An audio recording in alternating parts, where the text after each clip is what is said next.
চাকরি প্রত্যাশী আমার ভাই ও বোনেরা, আশা করি আপনারা সকলে ভালো আছেন। আমিও ভালো আছি। বাংলাদেশ পরমাণু শক্তি কমিশন সকলে অবগত আছেন, জানেন যে রাজস্ব খাতে যে একটা নিয়োগ বিজ্ঞপ্তি প্রকাশ করেছে তার কিন্তু সকল পদের পরীক্ষার সময়সূচি প্রকাশ করে দিয়েছে। আগামী 24/4/2026 শুক্রবার এবং 25/4/2026 শনিবার কিন্তু পরীক্ষা অনুষ্ঠিত হবে। এর মধ্যে একটা জনপ্রিয় একটা পদ আছে, অনেকে আবেদন করেছেন। সকলে এই যে স্ক্রিনের উপর আপনি দেখতে পাচ্ছেন স্ক্রিনের উপর যে সায়েন্টিফিক অ্যাসিস্ট্যান্ট 2 আপনারা দেখতে পাচ্ছেন।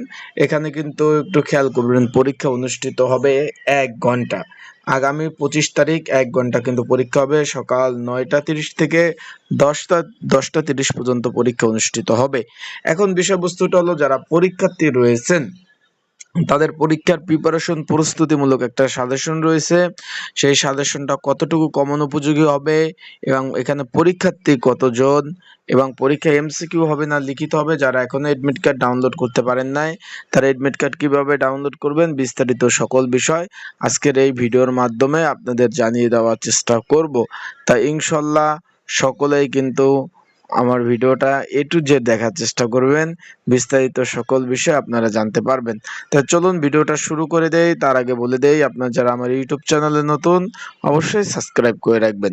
আর অনেকে জিজ্ঞেস করছেন যে ভাই এটা সরকারি চাকরি কি না, এই ধরনের প্রশ্ন আমাকে করেছিলেন। আমি বলতে চাই ভাই, এটা সম্পূর্ণ সরকারি চাকরি।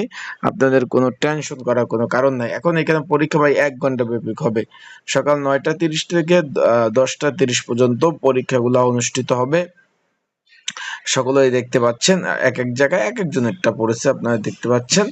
এখন এই যে পরীক্ষা অনুষ্ঠিত হবে, এখানে পরীক্ষাটা এমসিকিউ হবে। ভালোভাবে প্রিপারেশন নিয়ে তারপর পরীক্ষার হলে যাবেন। এখন যারা পরীক্ষার্থী রয়েছেন, পরীক্ষার প্রিপারেশন প্রস্তুতিমূলক একটা সাজেশন রয়েছে।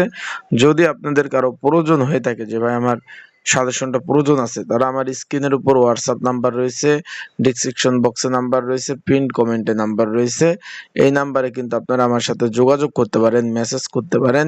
মেসেজ করে আপনারা কিন্তু সাজেশনগুলো নিয়ে পড়তে পারবেন। তাই যাদের প্রয়োজন আছে তারা অবশ্যই এই যে বাংলাদেশ পরমাণু শক্তি কমিশনের সাজেশন যদি প্রয়োজন হয় অবশ্যই যোগাযোগ করবেন, মেসেজ করবেন। আর পরীক্ষার হলে অবশ্যই কিন্তু আপনার এডমিট কার্ডটা নিয়ে যাবেন। এডমিট কার্ডটা সাদা কালো হলে চলবে না, এটা রঙিন কালার এডমিট কার্ড নিয়ে যাবেন। আর যারা পরীক্ষার্থী রয়েছেন, এখানে কিন্তু ক্যান্ডিডেট বেশি, 1000+ পরীক্ষার্থী পরীক্ষা অংশগ্রহণ করবে। সেক্ষেত্রে আপনাদের বলবো যে ভালোভাবে আপনারা প্রিপারেশন নিয়ে তারপর পরীক্ষার হলে যাবেন। আবারও বলতেছি, ভালোভাবে প্রিপারেশন নিয়ে পরীক্ষার হলে যাবেন, না হলে কিন্তু পাস করা সম্ভব না। আবারও বলতেছি, ভালোভাবে প্রিপারেশন প্রস্তুতি নিয়ে তারপর পরীক্ষার হলে যাবেন। আর এখানে যাদের সাজেশন প্রয়োজন আছে, স্ক্রিনের উপর হোয়াটসঅ্যাপ নাম্বার, ডিসক্রিপশন বক্সে নাম্বার, পিন কমেন্টে নাম্বার দেওয়া রয়েছে। এই নাম্বারে মেসেজ করতে পারেন, যোগাযোগ করতে পারেন, হোয়াটসঅ্যাপে নক দিতে পারেন। নক দিয়ে হোয়াটসঅ্যাপে যোগাযোগ করে আপনারা কিন্তু সাজেশনগুলা সংগ্রহ করে নিতে পারবেন। তো ভালো থাকবেন, সুস্থ থাকবেন, চোখ রাখবেন আমার ইউটিউব চ্যানেল, ফেসবুক পেজে। সকল ধরনের চাকরি সংক্রান্ত আপডেট, তথ্যবলী, বিষয়বলী সকল বিষয় আপনারা পেয়ে যাবেন। আসসালামু আলাইকুম।